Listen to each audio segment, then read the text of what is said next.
Praise the Lord. सभी विश्वासी भाई बहनों को प्रभु यीशु मसीह में जय मसीह की। बाइबल शिक्षा चैनल पर आप सभी का स्वागत है। हमारे इस चैनल को देखने के लिए आप चैनल को सब्सक्राइब करें और बेल आइकन के ऑल बटन को ज़रूर दबाएं, तभी आपको हमारी आने वाली हर वीडियो का नोटिफिकेशन मिलता रहेगा। आज मैं आपके लिए बाइबल की पुस्तक से राजा शाऊल के विषय एक गहरा अध्ययन लेकर आई हूँ, जो आपको 1 शमूएल अध्याय 10 से 15 में मिल जाएगा। तो चलिए भाइयों बहनों, हम वीडियो स्टार्ट करते हैं। बाइबल दर्शाती है कि शाऊल बिन्यामीन के गोत्र का एक सुंदर पुरुष था और उसकी डील डोल कद काठी बहुत ही सुंदर थी और उसके पिता का नाम कीश था। शाऊल उस घड़ी इज़राइल का राजा बनाया गया जब फलिस्तीनी यहोवा की प्रजा इज़राइल को सताया करते थे। शाऊल इज़राइल का पहला राजा बना तथा उस दौरान शमूएल नबी यहोवा का सच्चा दास वहाँ इज़राइल में रहा करते थे, जो यहोवा की ही उपासना किया करते थे। जब इज़राइली फलिस्तीनियों के द्वारा सताए जाते थे, तब तब वह यहोवा की दुहाई देते थे कि वह उनके लिए एक राजा नियुक्त करे, जिससे वह राजा अपनी प्रजा के लिए उनके शत्रुओं से युद्ध कर सके। तब उनकी दुहाई यहोवा ने सुनी तथा यहोवा परमेश्वर ने शमूएल नबी पर शाऊल के राजा होने के लिए प्रकट किया। तब जब शमूएल नबी शाऊल से मिले, तब उन्होंने यहोवा के अनुसार उनकी आज्ञा को मानते हुए उसी प्रकार किया। शमूएल नबी ने एक कुप्पी में तेल लेकर शाऊल के सिर पर उंडेला और इज़राइल का पहला राजा होने के लिए उसका अभिषेक किया। आप शमूएल नबी व शाऊल के मिलने का वर्णन अध्याय 9 में विस्तार से पढ़ सकते हैं। अभी यहाँ उसका वर्णन नहीं किया जा सकता, नहीं तो वीडियो बहुत लंबी हो जाएगी।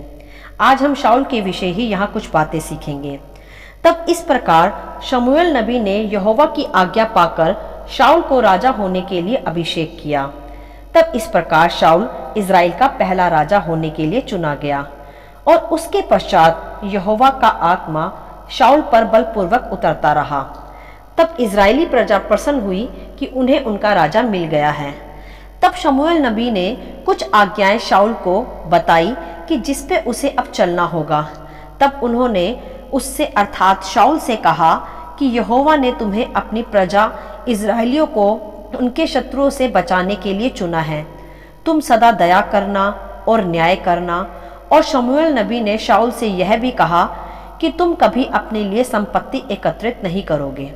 इस प्रकार की आज्ञाएं वहाँ शाऊल को उसके राज्यकाल के विषय यहोवा के द्वारा सौंपी गई, जिसे सुनकर शाऊल ने भी कहा कि मैं सदा यहोवा की आज्ञाओं को पूरा करूंगा। तब शाऊल इज़राइलियों पर राजा होकर बहुत से युद्ध जीतता रहा। तब एक दिन शाऊल के पास 2 पुरुष आए और कहने लगे कि हे हमारे राजा, हमें चारों ओर से अमेलेकियों ने घेर लिया है। तब शाऊल ने अपनी विशाल सेना बनाई इज़राइलियों के बीच में से ही। तब शाऊल ने अमालेकियों पर आक्रमण की तैयारी की। तब शमूएल नबी ने फिर से शाऊल को यहोवा की एक आज्ञा बताई और कहा कि यहोवा तुमसे कहता है कि तू जाकर अमालेकियों को मार और जो कुछ उनका है उसे बिना कोमलता किए नष्ट कर, क्या पुरुष, क्या स्त्री, क्या बच्चा, क्या दूध पीता, क्या गाय बैल, क्या भेड़ बकरी, क्या ऊंट, क्या गधा, सबको मार डाल। इस प्रकार की आज्ञा यहोवा की ओर से शाऊल को दी गई। तब शाऊल ने अपनी विशाल सेना के साथ अमालेकियों पर आक्रमण किया और इस तरह इज़राइलियों ने अम्मोनियों को आक्रमण के द्वारा हराया और वह युद्ध को जीत गए। और इस प्रकार युद्ध जीतते ही शाऊल में अहंकार की आत्मा भी प्रवेश कर गई। तब शाऊल ने वहां आगाग पर मोरे पशुओं और मेमनों और जो कुछ अच्छा था उन पर शाऊल और उसकी प्रजा ने कोमलता दिखाई और उन्हें नष्ट नहीं करना चाहा, परंतु जो कुछ तुच्छ और निकम्मा था उसका उन्होंने सत्यानाश किया। इस प्रकार शाऊल ने यहोवा की वह आज्ञा तोड़ी जो यहोवा ने शमूएल नबी के द्वारा शाऊल को दी थी कि वहां सबको नष्ट करना है। परंतु शाऊल ने वैसा ना करके वहां के उत्तम अच्छे भेड़ बकरियों और मेमनों को अपने साथ रख लिया, यह सोचकर कि वह यहोवा को खुद उत्तम बलिदान देकर प्रसन्न कर लेगा। परंतु शाऊल तब यह भूल गया था कि यहोवा मेल बलि, होम बलि और बलिदानों से बढ़कर आज्ञाकारिताओं से प्रसन्न होता है। परंतु शाऊल यह सब भूलकर घमंड में आ गया था तथा खुद ही बलि चढ़ाने के लिए तैयारी कर ली उसने। तब उस घड़ी इज़राइल में केवल शमूएल नबी ही ईश्वर को होम बलि चढ़ाया करते थे। परंतु शाऊल अपने राज्यकाल में राजा बन इतना घमंडी हो गया था कि उसने एक स्थान पर शमूएल नबी का इंतजार न किया तथा खुद ही ईश्वर को बलि चढ़ा दी। इस पे जब शमूएल नबी उसके पास आए तब वह बहुत क्रोधित हुए और उन्होंने कहा कि तुम में घमंड आ गया है और तुमने अपने राजा होने का फायदा उठाया और यहोवा की आज्ञाओं को भी तोड़ा है। जिसने तुम्हें खुद राजा होने के लिए नियुक्त किया था, तुमने उसकी आज्ञाओं को तोड़ा है।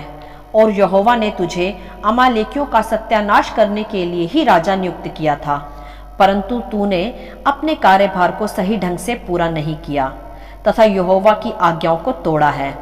तू और तेरे लोग लूट में से भेड़ बकरियां यहोवा को भेंट चढ़ाने को ले आए हैं, जो कि यहोवा की एक आज्ञा तोड़ना ही है। तब शमूएल ने शाऊल से यह भी कहा कि क्या यहोवा होम बलि और मेल बलि से प्रसन्न होता है? सुन, मानना तो बलि चढ़ाने से और कान लगाना मेढ़ों की चर्बी से उत्तम है। और शमूएल नबी ने यह भी कहा कि तूने जो यहोवा की बात को तुच्छ जाना है, इसीलिए उसने तुझे राजा होने के लिए भी तुच्छ जाना है।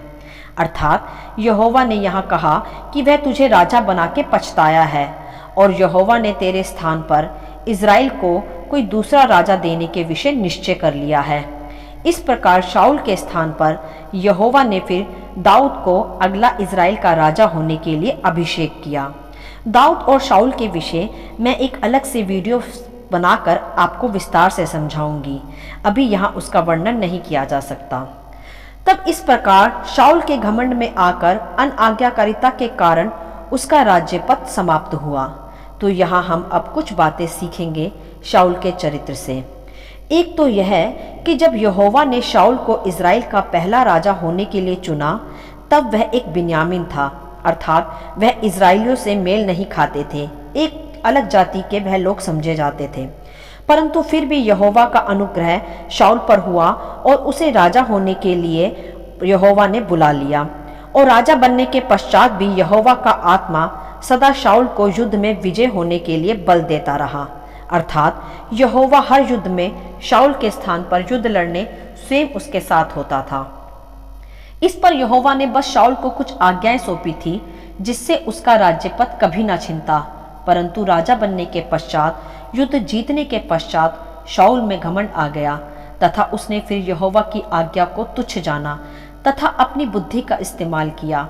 यहोवा को बलि चढ़ाकर और प्रसन्न करने के लिए उसने अपनी बुद्धि लगाई, परंतु उस घड़ी घमंड में वह यह भूल गया था कि यहोवा बलियों से नहीं वरन आज्ञाकारिता से और आज्ञाकारिता में बने रहने से प्रसन्न होता है।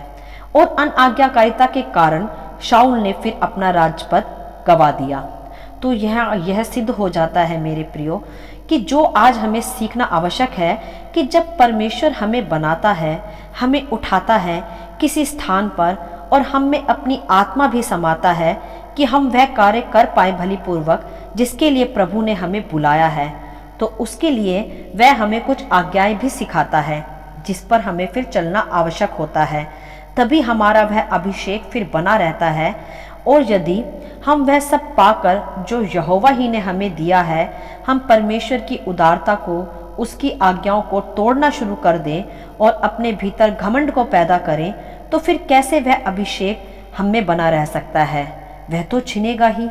इसीलिए हमें जो काम प्रभु ने सौंपा है उसी आज्ञा में हमें चलना चाहिए। उससे बढ़कर अपनी बुद्धि नहीं लगानी चाहिए कि हमसे परमेश्वर प्रसन्न होगा। तो ध्यान दें कि प्रभु आज्ञाओं को माने जाने से प्रसन्न होता है, हमारी बुद्धि इस्तेमाल करने से नहीं।